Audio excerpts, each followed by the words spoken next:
Bonjour à tous, je m'appelle Landry, soyez les bienvenus sur ma chaîne YouTube. Aujourd'hui, on sera du côté de la Côte d'Ivoire avec l'histoire du célèbre humoriste Michel Gault.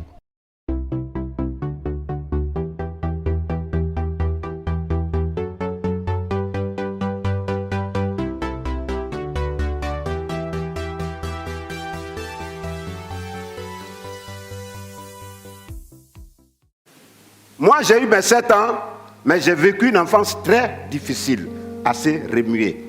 Et à 7 ans, on m'a inscrit à l'école, comme tous les autres enfants, comme je le disais. J'ai commencé au CP1, CP2, CE1. Arrivé au CE2, j'ai senti en moi une chaleur pas possible dans mon corps. C'est comme si on avait allumé du feu, comme s'il y avait un foyer dans mon corps. Mes os, je sentais que mes os se tordaient et j'étais le seul à savoir cette atrocité que je vivais. Et cette maladie s'est emparée à moi et a commencé à me donner une autre forme que je ne voulais pas du tout. Mais je continuais quand même d'aller à l'école. C2, la maladie s'accentuait.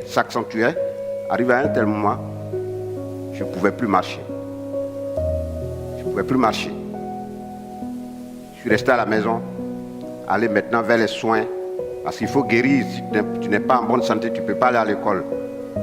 Aller vers les médecins, les guérisseurs, mais rien. Mais j'ai tenu quand même à terminer l'année scolaire, C2. Pendant les vacances, j'ai continué à chercher la guérison.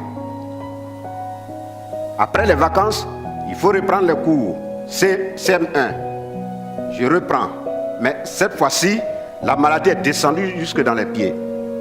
Et je n'arrivais plus à me déplacer. J'avais comme pour démarche une canne. Avec la deuxième canne, ma main droite. Donc la canne, je m'appuyais sur la canne. Mais pour lever le deuxième pied, je me faisais aider par le bras droit. Et c'était difficile. Et mon école était située à 1 kilomètre de mon lieu d'habitation. De l'école, de mon lieu d'habitation jusqu'à l'école, je pouvais tomber au moins 10 fois avant de me lever. J'arrive à l'école en retard, mais le maître me battait copieusement. Pourquoi tes amis arrivent à l'heure et toi tu arrives en retard? J'ai dit, monsieur, regardez ce que j'endure actuellement. Il dit, non, si je te laisse, ça va donner l'occasion aux autres élèves d'arriver en retard. Je ne te laisserai pas. Il me bat, il me punit. Je ne rentre pas à la maison. Pendant que mes amis rentrent pour manger, moi je reste là. J'attends.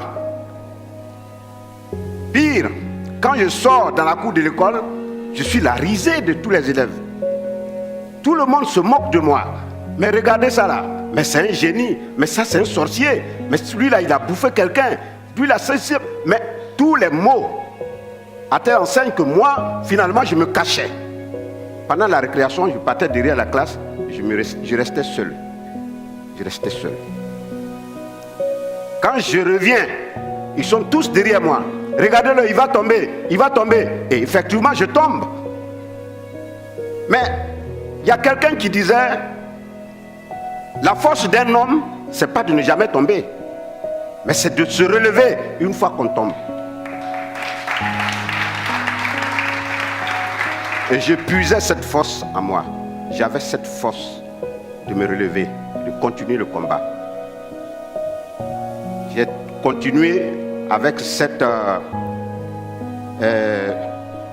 problème jusqu'en classe de CM2. Arrivé au CM2, c'était plus possible. C'était une paralysie totale. Alors, mais je vous dis, paralysie totale. C'est-à-dire, quand je suis couché, il faut même quelqu'un pour pouvoir me faire relever, pour me faire asseoir. Je n'arrivais pas à m'asseoir tout seul. Alors, pour moi, l'école, terminée. C'est pourquoi je vous ai dit tout à l'heure, vous avez en face de vous un alphabet. Ma classe de CM2, je n'ai même pas bien fait la classe de CM2, je me suis arrêté là. Mais, j'y croyais encore.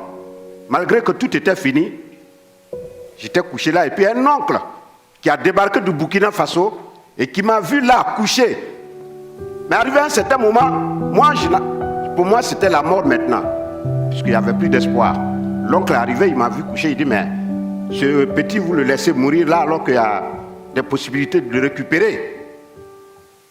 Donc les parents ont dit, bon, là, son état là, dans son état là, en tout cas, prends-le, va avec lui où tu veux et soigne-le. Si il a pu guérir, c'est tant mieux. S'il n'a pas pu guérir aussi, c'est Dieu qui l'aura voulu.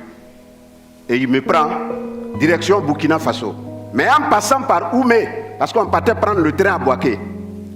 Donc, arrivé à Oumé, à la gare routière, il me dit, bon, attends-moi là, je vais voir un de tes oncles quelque part dans un village là, je reviens te récupérer et puis on continue. Je dis, mais pourquoi je ne vais pas avec toi? C'est là il me ressort. J'ai dit à cet oncle que je viens avec toi. Et il m'a dit ceci. Arrivé à Oumé, laisse le petit là-bas, parce qu'avec la forme qu'il a, la façon il est là, si tu viens avec lui ici, mes voisins vont se moquer de moi. Quand il m'a dit ça, je n'ai pas pu me retenir, j'ai pleuré tout le temps. Mais j'ai pleuré. Quand il est revenu, il m'a trouvé les yeux enflés, complètement tuméfiés. On a continué. Mais je me suis dit quoi? Dieu existe. Il n'existe pas pour une seule personne, pour tout le monde. Autant que nous sommes sur cette terre. Là où je vais, mon seul objectif, c'est de guérir et revenir. Si je guéris et que je reviens, je me battrai contre vents et marées pour réussir dans la vie. Et cet oncle, il verra. Dieu merci. On continue sur le Burkina Faso. 3 ans de traitement dans un village. 3 ans de traitement dans un village. Heureusement, j'ai pu retrouver l'usage de mes membres. Je reviens alors sur Abidjan, sur Gagnoa, là ma ville natale. J'arrive au village, tout le monde est surpris de me voir sur pied. Pas de béquilles, pas de canne, rien. Je marchais tranquillement, comme vous me voyez actuellement. Mais je me suis dit, ça ne s'arrête pas là. La vie n'est pas encore gagnée, il faut foncer. Alors j'ai commencé à faire les petits métiers. L'école pour moi c'était fini. Puisque les parents n'avaient pas d'argent pour m'assurer les cours au collège, pour moi l'école c'est terminé. Il faut maintenant être autodidacte pour pouvoir avancer. Parce que l'école, ça te met sur la voie pour pouvoir te guider. Et après maintenant tu te prends en charge, tu continues, tu fais le reste. J'ai eu quand même le B.A.B.A. de l'école, je sais lire, je sais écrire. Ok. Je commence avec les petits métiers. À Gagnoa, je suis allé gérer une boutique où j'étais payé 6 000 francs par mois. Après ça, je suis allé vendre du café à la gare routière. Pour ceux qui connaissent la gare routière de Gagnoa, j'ai vendu du café là pendant 1 an. Après, je suis allé vendre de l'eau à travers la ville. Après ça, j'ai été pompiste. Après, je suis allé encore apprendre le métier d'électronicien. Télé, radio. J'ai fait tout ça. Mais, parallèlement à ça, j'avais une passion à moi, c'était le théâtre. Donc j'ai intégré la troupe théâtrale, le Fromager Théâtre de Gagnoa. À mes heures perdues, je faisais mes répétitions. Mais à un certain moment, je me suis dit, il faut aller plus loin. Donc je suis allé dire à mon père au village, je vais à Abidjan. Il me dit non, Abidjan, là-bas, il y a des gens qui sont bien bâtis, bien valides.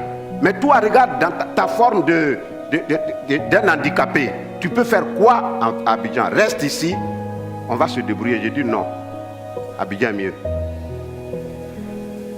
Abidjan est mieux. Alors, qu'est-ce que je fais? Je n'ai pas l'argent pour partir, pas le transport. Je commence à avoir les travaux champêtres. Je travaille dans les champs des gens. On me donnait 300 francs par jour. Tu commences à 8 heures, tu finis à 15 heures, on te donne 300 francs. J'ai pu rassembler 5 000 francs. Comptez vous-même. 300 francs, si tu as pu avoir 5 000, ça fait combien de jours de travail? Ah, c'est ça. Donc je débarque en ville pour prendre le car. Donc, les gens chantent aujourd'hui, allons à Gagnoa, Gagnoa. Mais à l'époque, moi j'avais déjà chanté, allons à Abidjan, Abidjan. Ah, c'est ça. Donc je prends mon car, direction Abidjan, j'arrive, j'intègre le groupe, le fétiche burné d'Abouga. Quand je suis allé m'inscrire dans cette troupe de théâtre, j'ai trouvé Adrien Coutouan que vous connaissez d'abord, déjà, Dao, ils étaient déjà dans cette troupe. Alors j'ai demandé à m'inscrire, ils m'ont regardé, et puis ils m'ont posé la question, toi tu veux faire théâtre? J'ai dit oui. toi comme ça là, tu veux faire théâtre? J'ai dit oui. On dit, mais tu sais faire quoi? J'ai dit, eh ben, j'ai déjà fait du théâtre, mais je vais essayer. On dit, montre-nous ce que tu sais faire. Je monte, je récite quelques tirades. On dit, mais c'est nul. Mais j'ai commencé à intégrer des troupes. Après le Fétiche Burnéen, la Toumbra Théâtre, le Zassa Théâtre, le Gasca, la Compagnie nationale de théâtre de Côte d'Ivoire, le Fétiche, les Guignols d'Abidjan, le village Iki, avec le Warrior de King. J'ai fait tout ça. Et aujourd'hui, je suis le gourou que vous connaissez.